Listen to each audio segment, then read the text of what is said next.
ETV YouTube channels లో మీ వ్యాపార ప్రకటనల కోసం ఈ నంబర్కి కాల్ చేయండి. మౌన పోరాటం మౌన పోరాటం.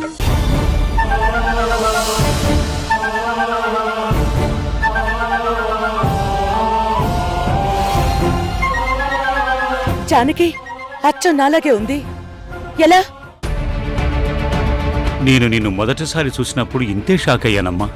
ఎప్పటినుంచో వింటున్నాం కదా, ఒకరిని పోలిన వాళ్ళు 7 ఉంటారని. అలా మీరిద్దరూ ఉన్నారనుకున్నాను.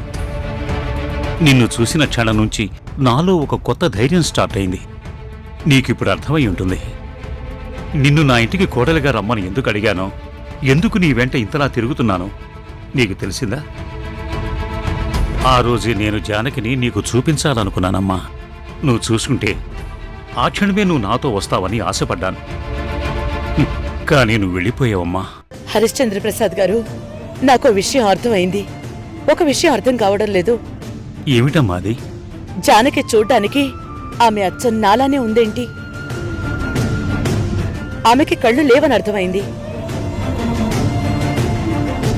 తర్వాత తన ఒంటి మీద గాయాలు చూసి మీ ఇంట్లో చాలా సమస్యలున్నట్టు అర్థమైంది. కానీ నేను జానకి స్థానంలో రావడం వల్ల మీ ఇంటి కష్టాలు ఎలా తీరుతాయో మాత్రం నాకు అర్థం కావడం లేదు. అమ్మా, నేను చెప్పేది కొంచెం జాగ్రత్తగా వినమ్మా. నా జీవితం బయట నుంచి చూసేవాళ్లకి చాలా అద్భుతంగా అనిపిస్తుంది. కానీ నేను అలా లేను. నేనొక పెద్ద బిజినెస్ మ్యాన్ని. HR industries, HR solutions, HR sugars, HR steels, ఇవి నా బిజినెస్లమ్మా.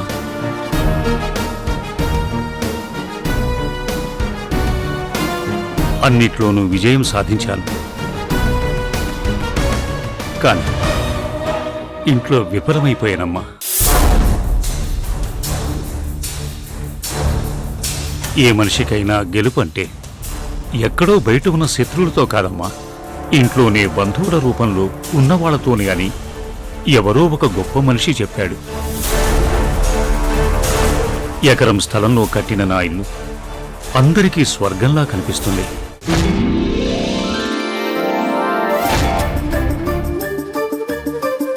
కానీ ఆ ఇంట్లో ఓ గోడకి పెద్ద ఫోటో ఉంటుంది. ఆ ఫోటో ఆ ఇంటి యజమానిది. అదే నా భార్య రాజేశ్వరీదేవిది.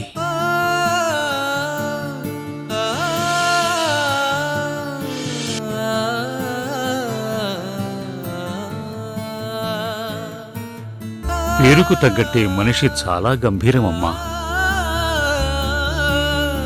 నా ఆస్తి, నా ఐశ్వర్యం అంతా నా భార్యే. ఆమెదే ఆ ఆస్తి అంతా అమ్మా. నేనంటే నా భార్యకి ఎంతో ప్రేమ. అందుకే కొడుకును కని నా చేతిలో పెట్టి తను వెళ్ళిపోయిందమ్మా.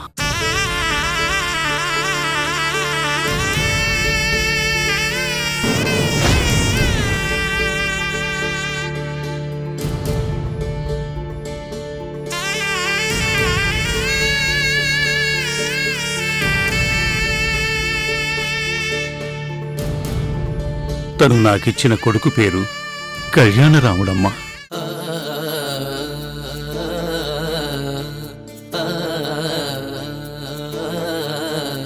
ఆ రాముల వారి పేరే పెట్టుకున్నాను.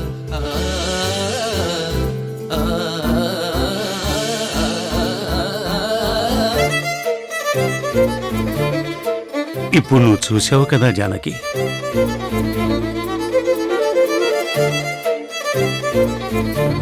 ఆ జానకి భర్తే నా కొడుకు కళ్యాణరాముడు.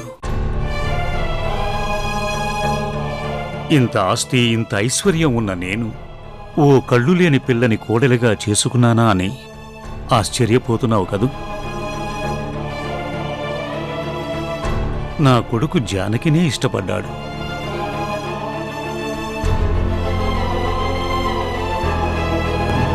ఎంతో మంచి మనసున్న నా కొడుకు ప్రేమించిన అమ్మాయినే ఇచ్చి నా కొడుక్కి పెళ్లి జరిపించాను. కాని పెళ్ళైతే చేశాను, కాని ఏ రోజు కొడుకు సంతోషాన్ని, కోడలి ఆనందాన్ని కళ్ళారా చూడలేకపోయానమ్మా.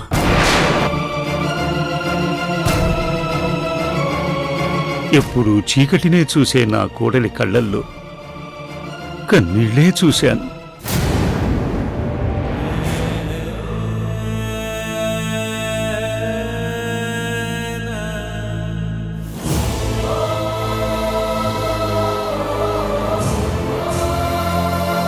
నా కోట్ల రూపాయల ఆస్తులు, నా కోట లాంటి ఇళ్ళు నా కోడలి కన్నీళ్లు ఆపలేకపోతున్నాయి. నా ఇంట్లో నా కోడలి జీవితం ఎన్ని కష్టాలు పడుతుందో తెలుసా దుర్గమ్మ? పాపం, కళ్ళు కనిపించని నా కోడలి పిల్ల కష్టాలకి కారణం ఎవరో తెలుసా? నేనేనమ్మా.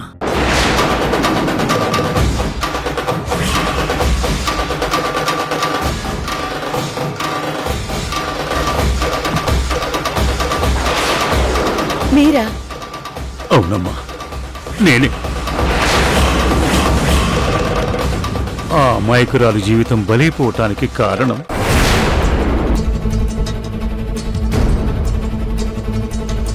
ఇంతలా మీ కోడలికి గౌరవం ఇచ్చే మీరు ఆమె కష్టాలకి కారణమా? అవునమ్మా,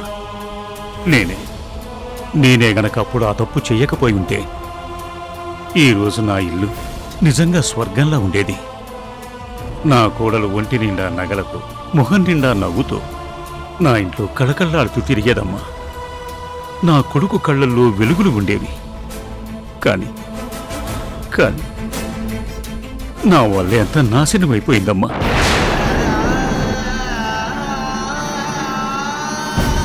కొడుకు మీద ఎంతో ప్రేమన్నట్టు కనిపించే మీరు చేసిన తప్పేంటండి? నా కొడుకు కళ్యాణరాముడు వాడు పుట్టిన వెంటనే తల్లి ప్రేమను పోగొట్టుకున్నాడమ్మా. నేను నాన్నని కదా, అమ్మ ప్రేమని అందించలేనేమో అనే భయంతో వాడు నెలల పిల్లాడిగా ఉన్నప్పుడు వాణ్ణి చూసుకోవటం కోసం ఓ అమ్మని తీసుకురావాలని మళ్ళీ పెళ్లి చేసుకున్నానమ్మా.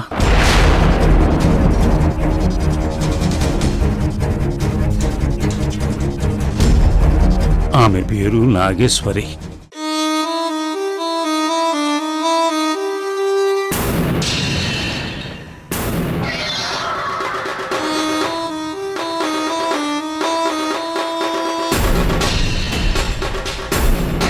నాగేశ్వరి నాకంటే 10 ఏళ్లు చిన్నది.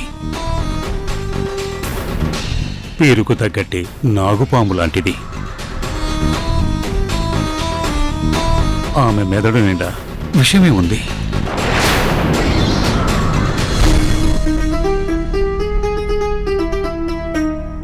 ఆమె మనసులో ఉన్న విషం నా ముందు ఎప్పుడూ కక్కలేదమ్మా. చాలా మంచితనంతో నటించేది.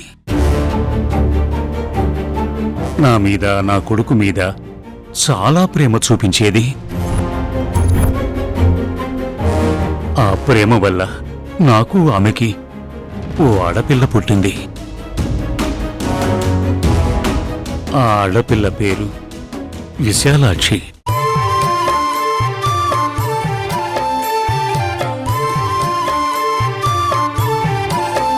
నాగేశ్వరి తన కూతుర్ని మాత్రం చాలా ప్రేమగా చూసుకునేది. మహారాణిలా పెంచేదమ్మా. పంచభక్ష్య పరమాన్నాలు పెట్టేది. కాని నా కొడుకు కళ్యాణరాముడికి మాత్రం మంచి తిండి పెట్టేది కాదమ్మా.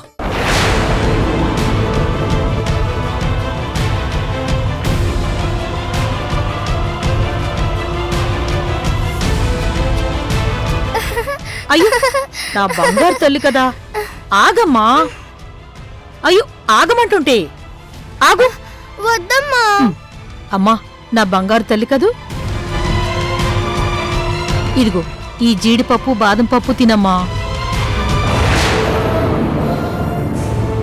ఇదిగో ఈ ఒక్కటి తినమ్మా. వద్దమ్మా, నా కడుపు నిండిపోయింది. తిను. చాలమ్మా, కడుపు నిండిపోయిందమ్మా, నాకు ఇంకేమొద్దు. అయ్యో, నా కూతురికి కడుపు నిండిపోవటం కూడా తెలిసిపోయింది. నా బంగారు తల్లి.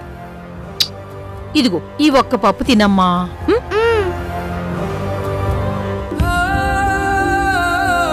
ఇదిగో ఈ ఒక్క పప్పు తినమ్మా. నా కడుపు నిండిపోయింది. ఈ ఒక్కటి తిను. వద్దమ్మా. ఉం. అమ్మా, ఏంటి?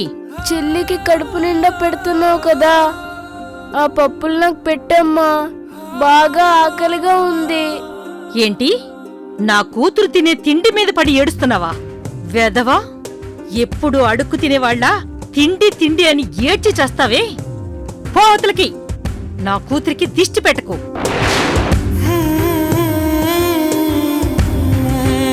అమ్మా, నేనేం దిష్టి పెట్టట్లేదమ్మా, బాగా ఆకలిస్తుందని అడుగుతున్నాను.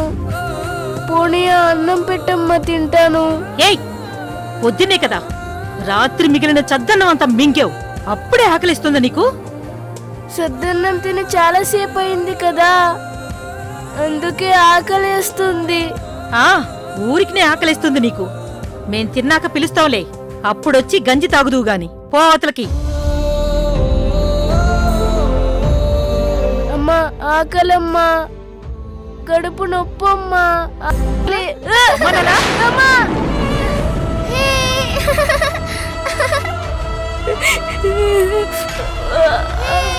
తిను, నా తల్లి కదూ.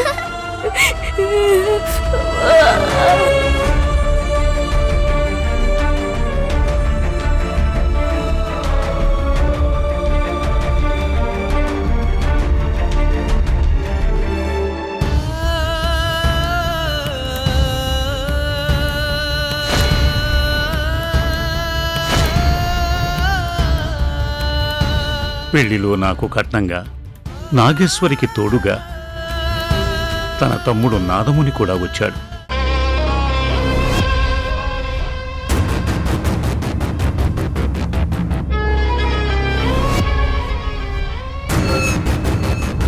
నాగేశ్వరి నాగుపామైతే నాదముని నరరూప రాక్షసుడమ్మా.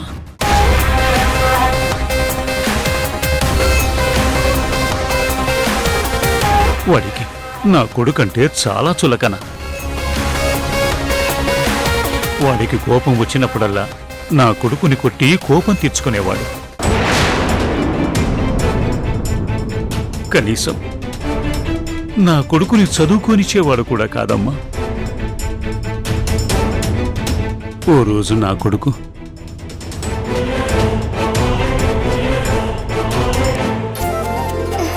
అమ్మా,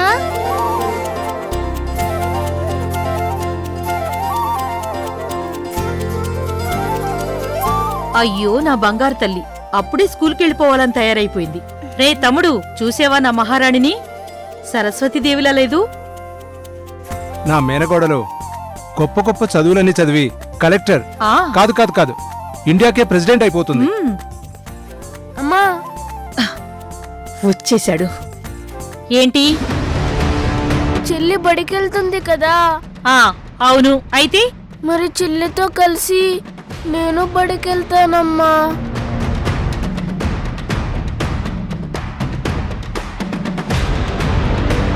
నేను కూడా బాగా చదువుకుంటాను, నేను కూడా ప్రెసిడెంట్ అయిపోతాను.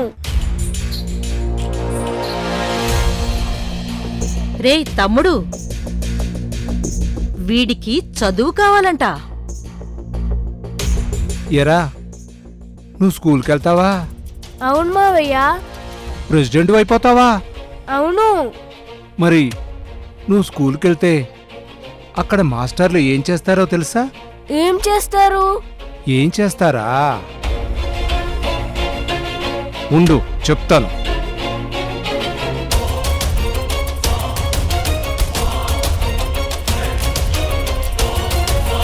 ఏది చేజాపు? నువ్వు స్కూల్కి వెళ్తే అక్కడున్న మాస్టరు నిన్ను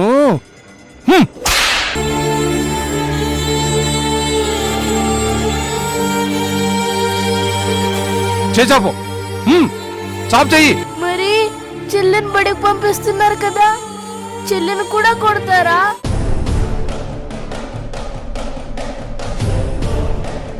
ఆరి దుర్మార్గుడా, నా పిల్లని మాస్టర్లు కొట్టాలని కోరుకుంటున్నావా? రేయ్, విడికి చిన్నగా కాదురా, పెద్దగానే ఇవ్వాలి కోటింగ్. అక్క ఆవేశపడకు, వాడు పిల్లాడు కదా, వాడికి తెలిసేలా నేను చెప్తాను. రేయ్, చెల్లి ఆడపిల్ల కదా, మాస్టర్లు ఆడపిల్లని కొట్టరు. ఎరా, నువ్వు బడికి వెళ్తావా? ఇక వెళ్ళను మావయ్య, నేను అస్సలు బడికి వెళ్ళను. వెళితే మాస్టర్లు ఉండే దెయ్యం నన్ను బెత్తంతో కొట్టేస్తుంది. నేను బడికి వెళ్ళను. అక్క, ఇలా చెప్పాలా? ఇలా చెప్తేనే వింటాడు వీడు. ఎరా, అర్థమైంది కదా, బడికి వెళ్ళావు కదా? వెళ్ళను మావయ్య, నేను వెళ్ళను.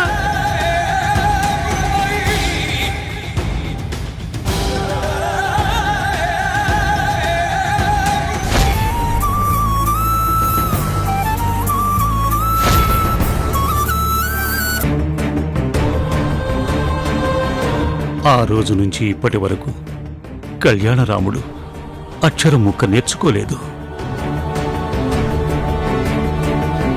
స్కూల్ అంటేనే భయం, ఇప్పటికీ భయమేనమ్మా. విశాలాక్షి ఇప్పుడు పెద్ద అయి పెళ్లి చేసుకుని తన మొగుడుతో కలిసి నా ఇంట్లోనే పెత్తనం చేస్తోంది.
నా కొడుకు కోడలు నా ఇంట్లో పనివాళ్లలా ఉండిపోతే వాళ్ల మీద ఆ తోడేళ్లు విహారం చేస్తున్నాయమ్మా. అసలైతే వాళ్ళు నన్ను నా కొడుకుని ఎప్పుడో చంపేసేవాళ్లమ్మా. కాని నా భార్య రాజేశ్వరీదేవి వాళ్లకి అవకాశం లేకుండా చేసిందమ్మా. తనకు కొడుకు పుట్టగానే తన పేరు మీదున్న ఆస్తి అంతటికీ నన్ను గార్డియన్గా ఉంచి 18 ఏళ్ళొచ్చాక అదంతా తన కొడుక్కి చెందాలని, నా కొడుకు తర్వాత వాడి సంతానానికి, వాడి తర్వాత వాళ్ల సంతానానికి, అలా తరాల పాటు తన వారసులు తన ఆస్తిని అనుభవిస్తూ సంతోషంగా ఉండాలని వీలునామా రాసిందమ్మా.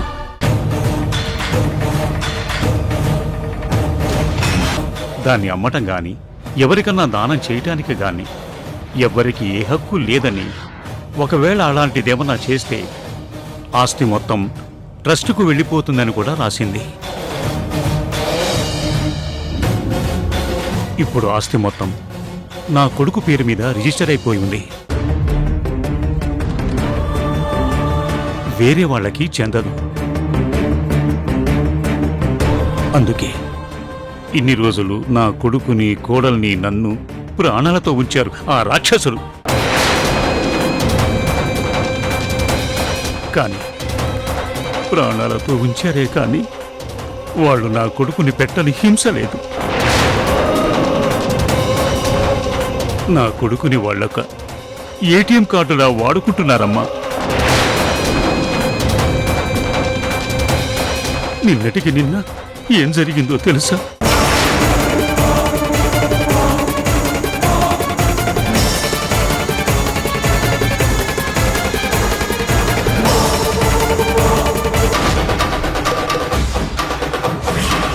తీసుకో మహేంద్ర.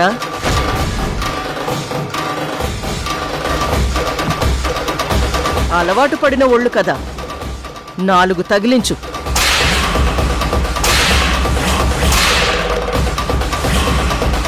మళ్ళీ ఇంకెప్పుడైనా ఇలా చేస్తే నీ పెళ్ళానికిస్తా నీ గౌరవం. ఇప్పుడు రాలేను. I'm sorry, please.